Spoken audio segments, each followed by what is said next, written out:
Ow! Greetings, YouTube. This is DecKrash, better known as Brandon.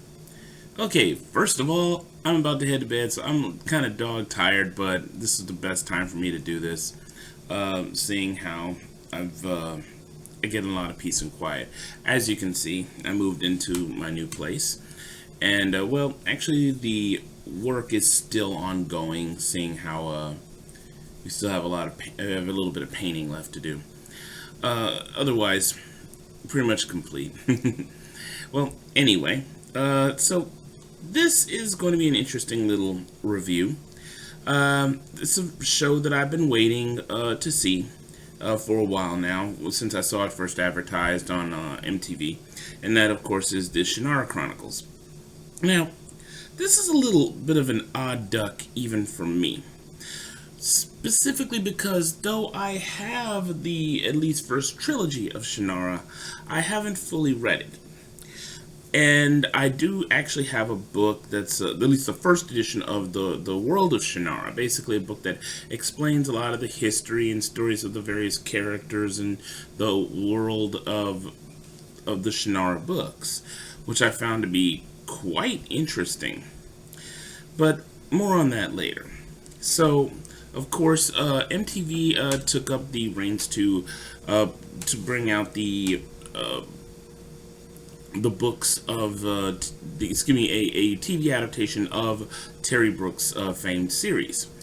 Now, for those of you who don't know, and I've at least done my homework on this much, the Shannara series is a high fantasy epic series of stories set actually on Earth in the distant future, long after our civilization collapsed. Mostly they refer to it as a war, and now a new civilization has arisen from the ashes of the old, but where science drove our civilization, this civilization is powered a lot by magic, which has been discovered, faded away, and rediscovered over many periods of time. Creatures of fantasy have come about either through mutations in humans who had basically sought refuge against the world right after the war that was poisoned with a lot of radiation and such.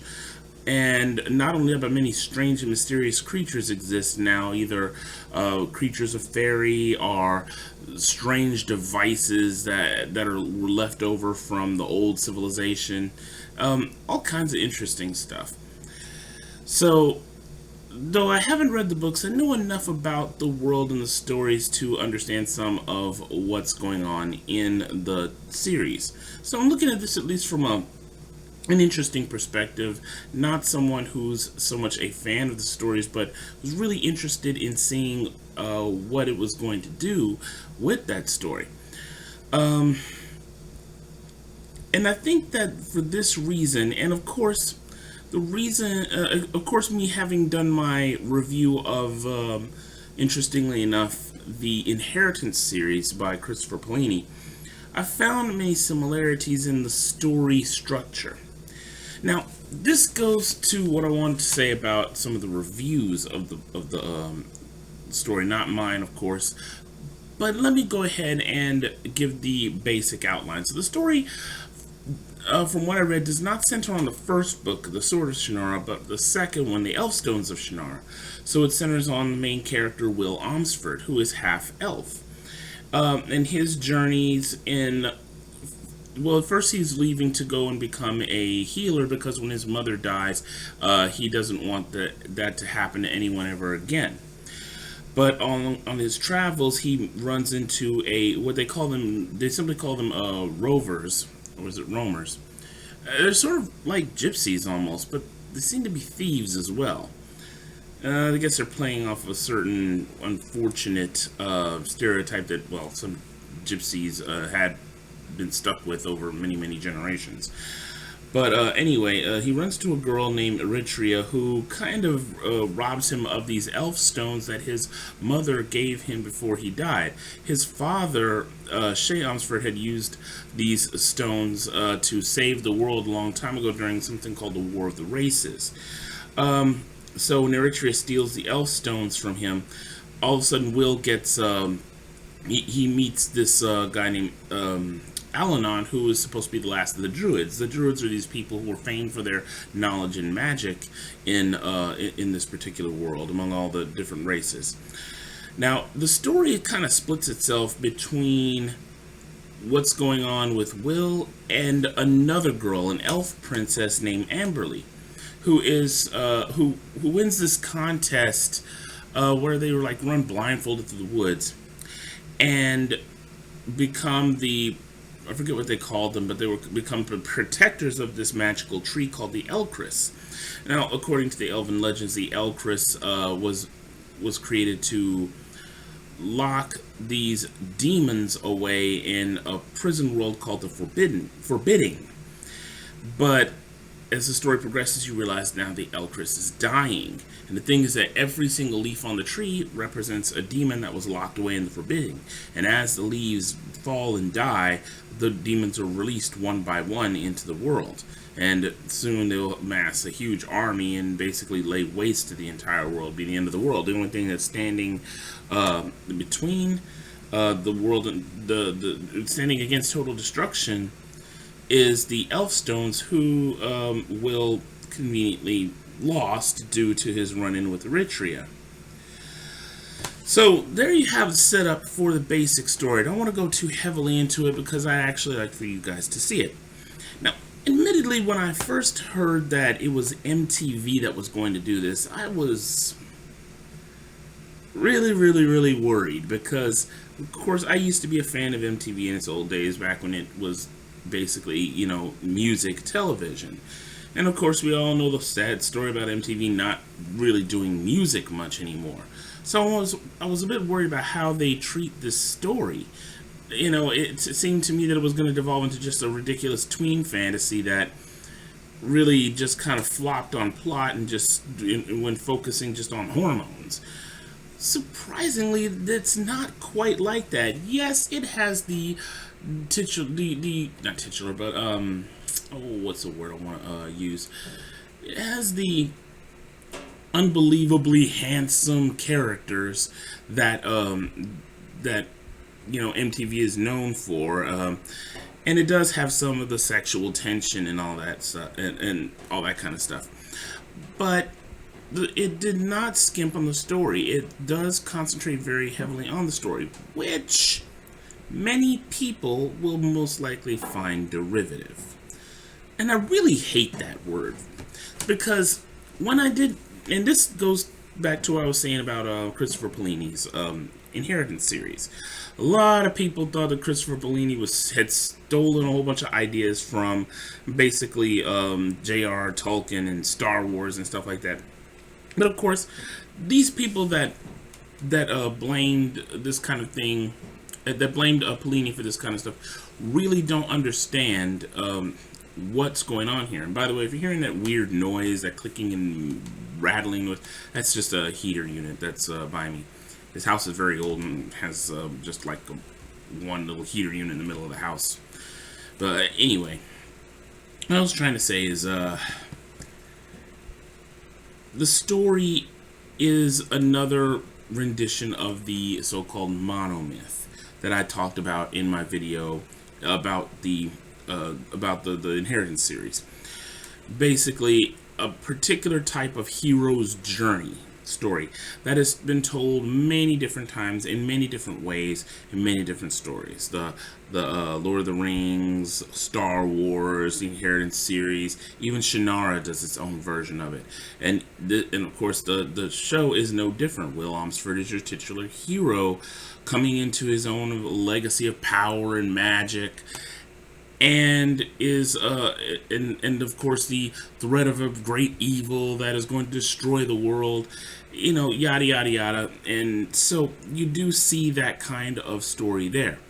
Because of this, some of the reviews that I've seen, they read like they're trying so hard not to condemn the story for that, you know. And I really think that they shouldn't condemn the story for that.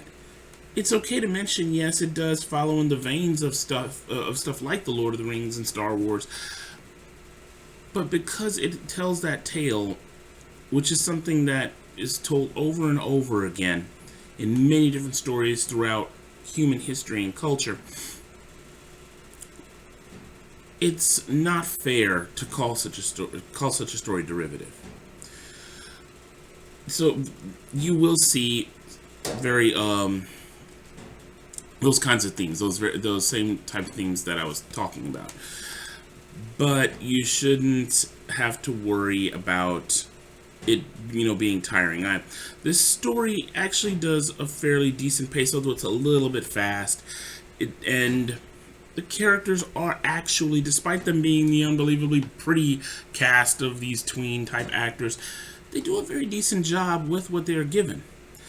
One of my favorite things, though, is the use of I don't know if I would call it cinematography, because I know a lot of the backdrop is of course rendered in CG to show a world greatly changed, that shows the ruins of the old civilization that have been grown over and dissolved so much that they now look like parts of the environment. That they had this area that was a waterfall, which looked like a weird craggy canyon, but on closer inspection you realize it's an old highway interstate system that's just covered over with grass and trees and plants, and it looks like a piece of the earth shifted upwards where a river once was, and there's causing like a series of beautiful waterfalls. So the terrain looks like something that, of course, the like I said, the overgrown ruins of the old civilization. One of my favorite scenes is this. There's a special type of mountain range in China that looks like individual columns of rock pushed up with plants growing on them. And so you see something that looks similar to that, but on closer inspection, you realize these shafts of rock are actually the remains of old skyscrapers, stretching out as far as the eye can see. So it really does a good job showing the old civilization, what happened. Well, maybe not so much what happened to it, but really interesting, manner of just this, faded once the faded remains of a once great empire, I guess you could say. And of course, that everyone seems to have forgotten about. And it's also talked about in the Shannara series, in the books, I mean. So anyway, going back to the story, as I said, though the first couple of episodes that have just recently aired, the pacing is still very quick. Like I said, it still does a good job of keeping the story moving and actually keeping you very well engaged. The demons that come up after the Elcris starts to die are terrifying and yet fascinating. And I've only seen 3 of them so far. You have this leader of the group, seems to be called the Dag Damor, and it's just this horrifying, nightmarish creature. And then the even more nightmarish is the second demon that arises, which is a shape-shifting thing.